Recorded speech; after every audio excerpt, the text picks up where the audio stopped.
Oke, kita mulai kuliah kita pada pagi hari ini.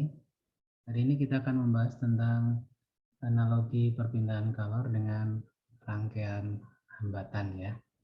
Jadi kita tahu kalor berpindah karena ada beda suhu, beda temperatur.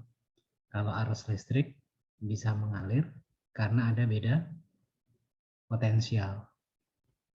Nah, pada arus listrik, beda potensial menyebabkan arus mengalir, tentu harus ada beban di situ. Harus ada resistensi, hambatan di situ. Nah, pada kalor bisa kita analogikan dengan aliran arus listrik bahwa kalor bisa berpindah karena ada beda suhu, maka dalam perjalanannya juga ada hambatan. Disebut dengan hambatan kalornya, thermal resistance.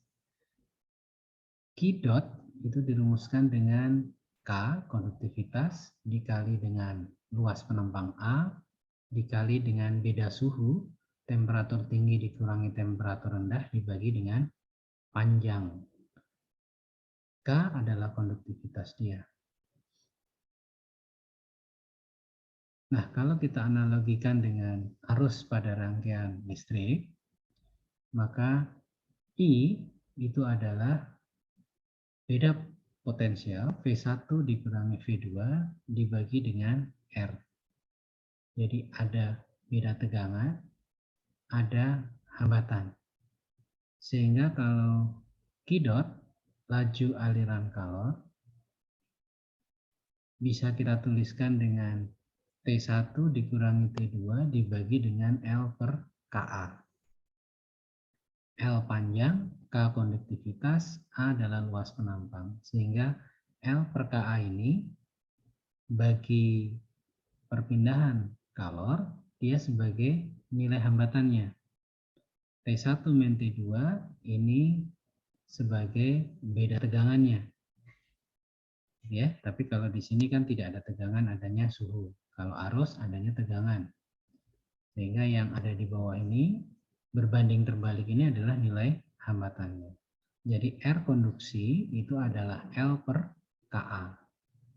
Ya. Pada konveksi juga demikian, bahwa Q dot itu adalah HC dikali dengan A dikali dengan T surface min T tak hingga atau T lingkungan. Jadi T tak hingga ini adalah T lingkungan, TS ini adalah T permukaan dari benda panasnya. Sehingga kalau kita bentuk seperti rumus arus, I sama dengan delta V per R, maka Q dot pada konveksi juga T surface dikurangi T mainstreamnya dibagi dengan 1/HCA.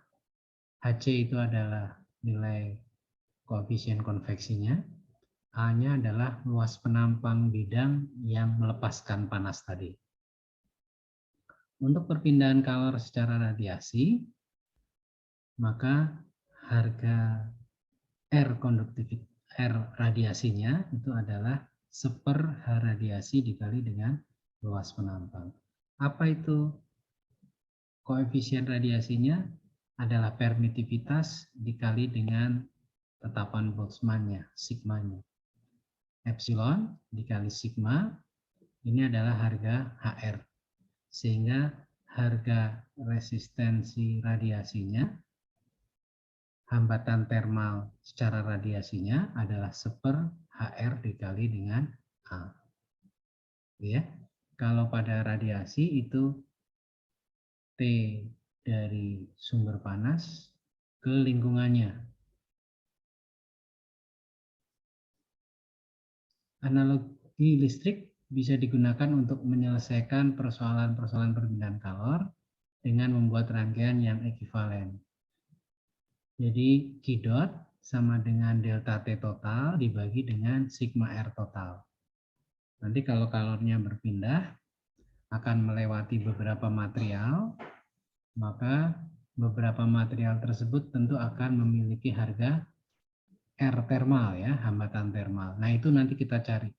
Cara mencari R thermalnya juga sama seperti R total pada rangkaian resistor. Masih ingat ya? Kalau Varianto punya beberapa resistor dipasang secara seri, R totalnya gimana? Tinggal dijumlahkan. R1 plus R2 plus R3 hingga Rn. Itu kalau ada resistor dipasang secara seri. Kalau dirangkai secara paralel, masih ingat kan? Bahwa 1/R total itu sama dengan 1/R1 plus 1/R2 plus 1/R3 terus sampai dengan 1/Rn. Nanti kalau dikombinasi juga saya yakin kalian sudah pernah mengerjakan soal-soal seperti itu waktu SMP ya. Ada beberapa resistor dirangkai secara paralel kemudian diserikan dengan resistor yang lain. Tentu harusnya bisa ya.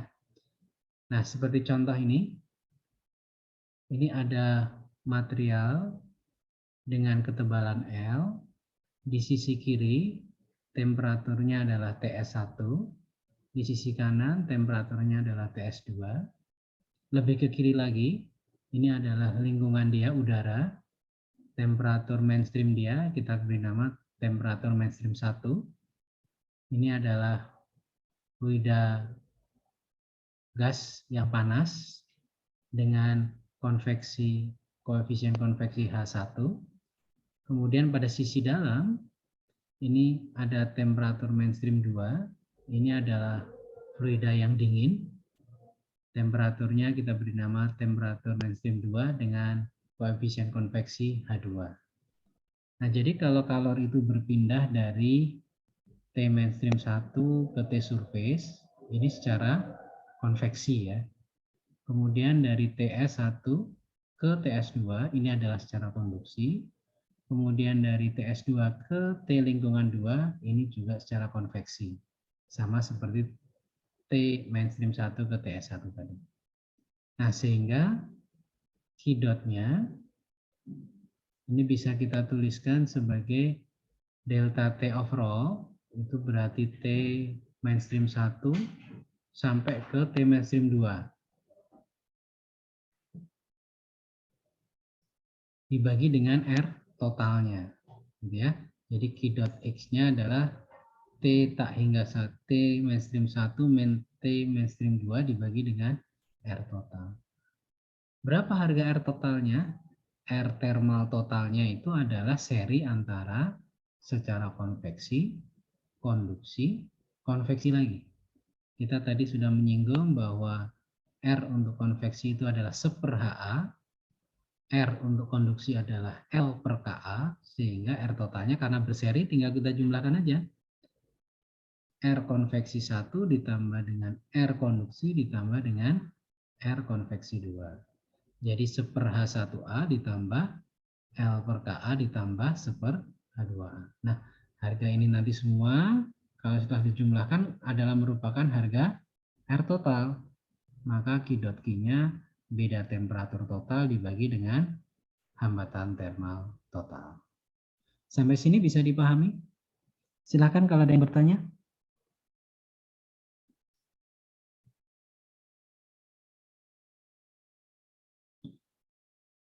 Ada yang bertanya? Silakan.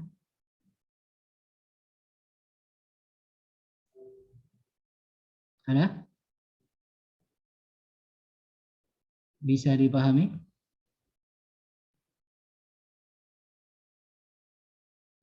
Mas Dian Krishna, NIM 011, Parenta mau bertanya. Salam on cam. Belum, Pak. Enggak, kamu on cam dulu, saya mau nanya. Oke, Dian Krishna, tadi tahu Ya, Pak. ini T mainstream 1 itu maksudnya apa? Lingkungan itu, Pak. Iya, betul. Mana lebih besar, TS1 atau TS2? Kalau kalornya mengalir dari kiri ke kanan, mana lebih besar suhunya? TS1. TS1, oke. Tahu bedanya H dengan K, Mas Dian Krishna? H adalah koefisien untuk konduksi, Pak. bukan, kalau H. Kalau H Kalau bukan H, konveksi. Nah, kalau H apa? konveksi. Konveksi. Tapi kalau K baru konduksi. Ingat-ingat Oh ya. iya, Pak. Iya, Pak. Oke, jadi kalau untuk hambatan termal konveksi itu 1/H kali A. Kalau hambatan termal untuk konduksi itu L per Ka. Kita lanjut. Nah, ini contoh yang berikutnya. Kalau material yang mengalami proses konduksi nggak cuma satu, ada 3. Ya. Maka kalau kita analogikan sebagai rangkaian hambatan listrik, maka ini ada 5 resistor yang kita pasang secara seri. Saya ulangi lagi, ada 5 resistor yang kita pasang secara seri. Jadi ada R secara konveksi, R konveksi 1, R konduksi 1, R konduksi 2, R konduksi 3, dan R konveksi kedua. Mereka berurut seperti ini, maka istilahnya adalah berseri. Maka nilai hambatan total termalnya pun sama seperti waktu mencari hambatan total pada resistor, rangkaian resistor. Jadi tinggal dijumlahin aja. Ini ada hambatan termal konveksi, ada 3 buah hambatan termal konduksi, dan ada 1 hambatan termal konveksi yang terakhir. Nah, ini tinggal dijumlahkan. Oke. Kemudian baru kalau mencari Q-dotnya, berapa kalor yang mengalir tiap satuan waktunya adalah beda temperatur total. Jadi antara T mainstream 1 dikurangi dengan T mainstream 4 dibagi dengan R total. Jadi tugas kita harus mencari masing-masing R thermal kemudian dijumlahkan. Ya. Maka pada soal nanti pasti akan diketahui berapa H1, berapa nilai H2, berapa luas penampang dari bidang ini, berapa konduktivitas untuk material A, material B maupun material C. Kita tinggal masukkan ke dalam rumus untuk mencari R masing-masing. Setelah dapat, baru kita jumlahkan. Itulah harga R total mereka, R thermal total mereka. Sehingga ini Q dot untuk arah mendatar satu dimensi, T mainstream 1 dikurangi T mainstream 4 dibagi dengan, ingat ini tadi adalah R konveksi 1 ya. Ini R konduksi untuk material A, konduksi material B, R konduksi material C, dan ini adalah R konveksi pada sisi kanan material tadi. Nah, rumusan di atas ini bisa digantikan sebagai nilai U. Ya. Jadi U sama dengan 1/R total dikali dengan A. Oke. Ini hampir sama seperti pada resistor ya. Contohnya seperti ini.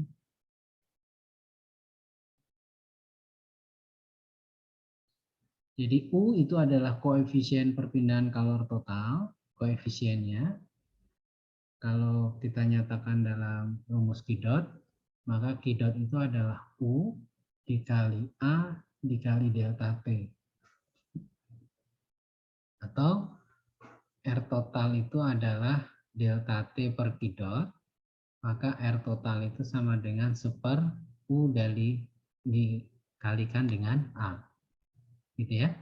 Jadi kalau Q dot itu sama dengan delta T per R total, maka R total kan delta T per Q ya. Nah, kalau delta T per Q itu berarti 1/U dikali dengan A. Atau U sama dengan 1/R total dikali dengan A. Semoga kalian nggak bingung dengan matematika ini. Oke. Jadi U sama dengan koefisien perpindahan kalor totalnya adalah 1/R total dikali dengan A. A itu adalah luas penampang. Oke. Jadi karena sudah dikalikan dengan A, kenapa di sini hanya 1/H? Karena tadinya kan R untuk konveksi kan 1/HA ya.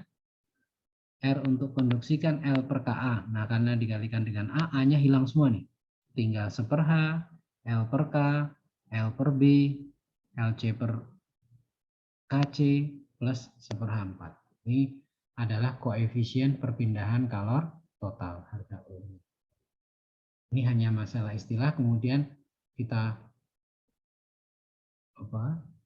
ubah persamaan ini yang tadinya Q dot sama dengan menjadi delta T sama dengan begitu ya. Kalau delta T per Q dot kan berarti sama dengan 1/U kali A. Sekarang bagaimana kalau bahan itu tidak hanya berseri saja, tapi rangkaian materialnya itu seperti resistor, layaknya resistor yang dirangkai secara paralel. Maka cara mengerjakannya pun juga sama. Kita harus cari dulu R thermal dua material yang dirangkaikan bersusun ini secara paralel ya. Jadi ada 4 material di sini, material E, F, G, dan H. Maka sebelum mencari harga R totalnya, pada bagian tengah, yaitu F dengan G, harus kita cari dulu nilai R paralel mereka. Masih ingat kan? Kalau paralel itu 1/R sama dengan 1/R1 ditambah 1/R2 tambah 1/R3 dan seterusnya. Atau kalau cuma ada 2 biji begini, kalian tinggal RF kali RG kita bagi dengan RF plus RG. Sekali lagi ini kalau cuma 2 biji ya. Hasil bagi antara kali dibagi dengan jumlah. Gitu. Itu kalau cuma 2 biji. Sehingga setelah kita dapatkan R paralel mereka, baru kita serikan. Kemudian untuk perpindahan kalor pada silinder, itu juga akan ada R total yang merupakan gabungan dari konveksi dan konduksi. Kita lihat, ini ada silinder, ada pipa, yang di dalamnya akan mengalir fluida. Kalau fluida berarti perpindahannya secara konveksi. Kemudian di luar pipa, ini tentunya udara lingkungan, maka proses perpindahan kalornya juga secara konveksi. Konduksinya itu adalah pada sisi dalam pipa menuju ke sisi luar pipa. Jadi pada ketebalan pipa inilah peristiwa konduksinya terjadi. Maka kalau kita nyatakan sebagai rangkaian hambatan termal, rangkaian ini adalah berseri dari konveksi, konduksi, konveksi lagi. Hanya saja harga R untuk konveksi pada pipa tentu luasnya beda dengan mencari luas pada bidang persegi atau persegi panjang ya, panjang kali lebar. Kalau ini luasnya berupa luas selubung. Sehingga rumusnya adalah 2πr kali L. 2πr kali L. Ini merupakan luas selimut silinder bagian dalam. Kemudian kalau 2πr 2L ini adalah luas selimut silinder pada sisi luarnya. Nah, untuk konduksinya, maka harga R-nya itu adalah ln R2 per R1 dibagi dengan 2pi kali L. Oke, karena kan rumusnya L per KA ya. Harga R thermal untuk harga hambatan thermal untuk konduksi kan rumus dasarnya L dibagi KA. Gitu. Nah, untuk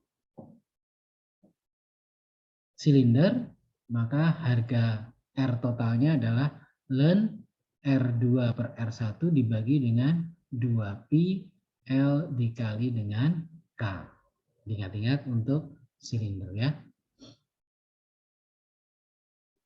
Nah ini untuk silinder berarti dia ada 1/H 2pi RL, ln R2 per R1 per 2pi KL, dan 1/H 2pi R dikali L. Ini kalau kita analogikan sebagai rangkaian hambatan.